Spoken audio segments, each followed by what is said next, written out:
মই ক'বলৈ একো ভাষাই বিচাৰি পোৱা নাই কাৰণ জুবিন দাৰ লগতে মোৰ ফ্লেটটো ইমান বছৰ জুবিন দাৰ লগত একেলগে আছোঁ কাৰণ জুবিন দাৰ এখন নোৱালে মোৰ ফ্লেটটোৰ গতিকে জুবিন দাই ইয়াতে ৰাতিপুৱাই মানুহক লগ কৰে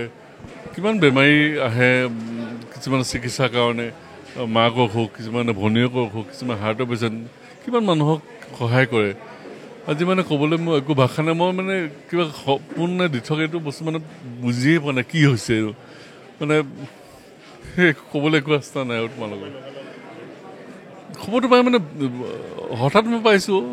চিজাৰ হৈ থাকে এনেকৈ তেওঁ মেডিকেলত গৈ থাকে মাজে মাজে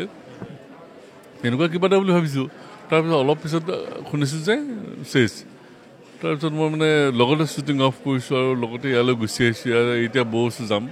বৌচত গৈহে আচল কথাখিনি গোটেইখিনি গম ল'ম আৰু